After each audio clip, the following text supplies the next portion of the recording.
মাদ্রাসার প্রতি নিক্সন চৌধুরীর ক্ষোভ, ২৮ শিক্ষক কর্মচারীর বেতন বন্ধ ২ বছর ধরে।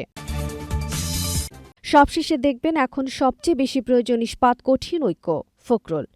এখন বিস্তারিত।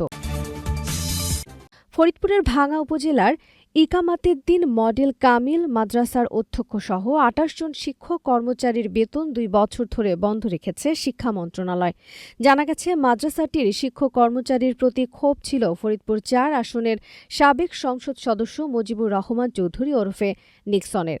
সে প্রেক্ষিতে তিনি মর্মাহত হয়ে ২০২১ সালের ৮ অক্টোবর তৎকালীন শিক্ষামন্ত্রী বরাবর ডিও লেটার দিয়ে শিক্ষক কর্মচারীদের বেতন ভাতা স্থগিত করার আবেদন করে। ডিও লেটারে নিক্সন চৌধুরী বলেন, আমার নির্বাচনী এলাকা ফরিদপুর ৪-এর ভাঙ্গা উপজেলার ইকামাতের দিন মডেল কামিল মাদ্রাসাটি বিএনপি সরকারের আমলে প্রতিষ্ঠিত হয়। মাদ্রাসার শিক্ষক কর্মচারীরা সরকারি নির্দেশনার প্রতি শ্রদ্ধাশীল নয় মর্মে জানা যায়, আমি বারবার চেষ্টা করা সত্ত্বেও বিষয়টির প্রতি মাদ্রাসার অধ্যক্ষ ও কিছু সংখ্যক শিক্ষক কর্মচারী কর্ণপাত না করায় ও আমার আদেশের অবজ্ঞা করায় আমি দারুণভাবে মর্মাহত হয়েছে। তাই অধ্যক্ষসহ নিম্নবর্ণিত শিক্ষক কর্মচারীদের বেতন ভাতা স্থগিত করার জন্য বিশেষভাবে অনুরোধ করছি। সূত্র বলছে, ২০২১ সালের ৮ অক্টোবর থেকে শুরু করে বেতন বন্ধ হওয়ার আগ পর্যন্ত নিক্সন এই সংক্রান্ত মোট ২১টি ডিও লেটার দেন শিক্ষা মন্ত্রণালয়।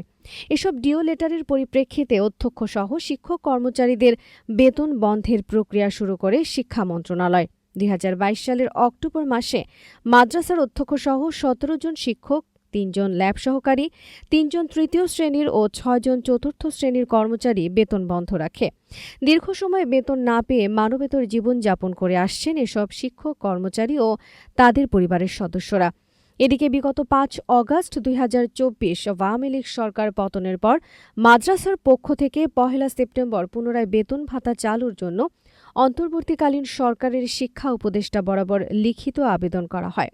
বেতন বন্ধ হওয়া ২ জন শিক্ষক জানান, সাবেক সংসদ সদস্য নিক্সনের এই অবৈধ পদক্ষেপের কারণে রাজনৈতিক প্রতিহিংসার শিকার হয়ে ২ বছর ধরে মানবেতর জীবনযাপন করছেন ঐতিহ্যবাহী শিক্ষা প্রতিষ্ঠানের ২৮ জন শিক্ষক কর্মচারী।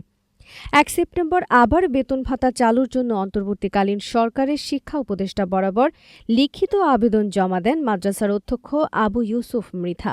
তিনি নিক্সনের পদক্ষেপকে অবৈধ দাবি করে তা বাতিল করার অনুরোধ জানান।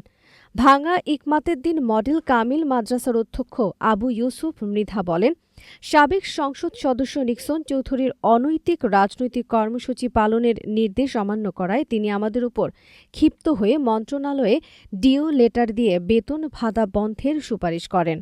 তার সুপারিশের পর ২০২২ সালের অক্টোবর মাসে তৎকালীন সরকার তা আমলে নিয়ে আমাদের বেতন ভাতা স্থগিত করে